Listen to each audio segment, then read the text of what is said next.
So Disney's finally put out their first Asian princess movie, Raya and the Last Dragon. Now I say first because Mulan just doesn't count.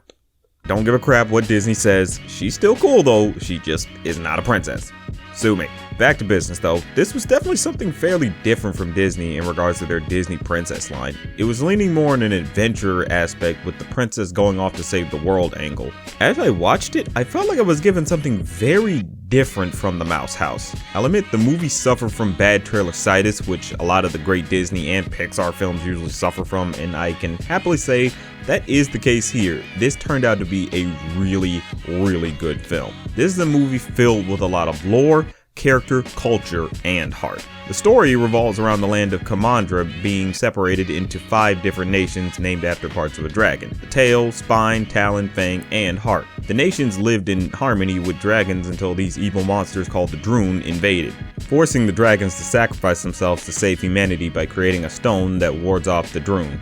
Things were peaceful for a bit until the divided nations caused the stone to break, letting the Droon come back and destroy the world. Raya, a princess of the Heart Nation, travels around to collect the pieces and make things right, but things take a turn when she discovers that there was one last dragon left named Sisu. Now she must help Sisu collect the pieces of the stone to help save her home. The characters are a great highlight for this film. Raya is a well-made character who is very on mission, but isn't a stick in the mud. She has a nice personality that you can cling to with how she carries herself. She's dedicated, but not too much that there's nothing to connect to. She has a good arc with her having to learn how to trust people again after being betrayed as a kid. Now, her arc is a bit inconsistent since she ends up trusting a bunch of people to help get tasks done, many of which she kind of end up just meeting, some of which kind of tried to hurt her in some way, shape, or form. Really, her arc is more formed around her trust issues of one particular person. That's really it. But it really comes to full fruition with her meeting Sisu. I honestly frickin' love Sisu. She just has this happy-go-lucky with a hint of gruffness attitude to her. I was honestly happy whenever she was on screen. She was just a plain delight. I honestly find it hard to hate her. Now, that could be because she's voiced by Awkwafina, who I always enjoy whenever she's in something, but who gives a damn?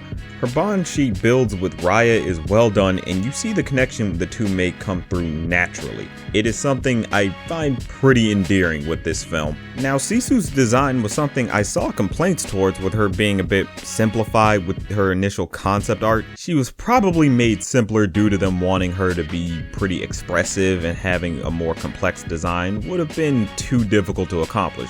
But in the words of a wise man, "Don't quote me, boy, cause I ain't said shit." Raya and them come across a colorful cast of characters that I really enjoy fairly well. You got a boy sailor, a defeated chieftain, and a con artist baby.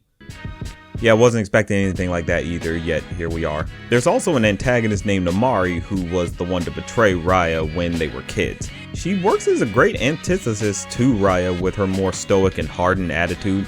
She does have an empathetic side to her though, with her wanting to protect her people. Ultimately, these are great characters who you can connect with pretty easily.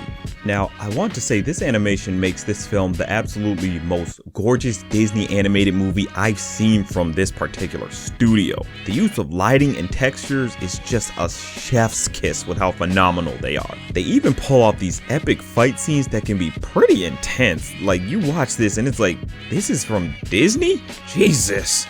This was something ambitious for Disney with this film, with its heavy use of lore. Right off the bat, there's excellent world building, getting you hooked into the world of Kamandra. It's held well together with Southeast Asian influences. It pulls from so many Asian countries like Laos, Cambodia, Thailand, Indonesia, and Vietnam. It helps that the crew toured these places to get a better understanding of incorporating these elements into the movie. It is spread throughout and is very enthralling with how all the different locations are in here. Now, that does bring up a sort of issue with the movie. While it has these great locations and lore to them, this movie is constantly on the move. There's not really a moment that just lets the characters take a break, at least not for too long. The movie has the characters jumping from location to location, so you do feel like you don't get a moment of rest. It's not really bad.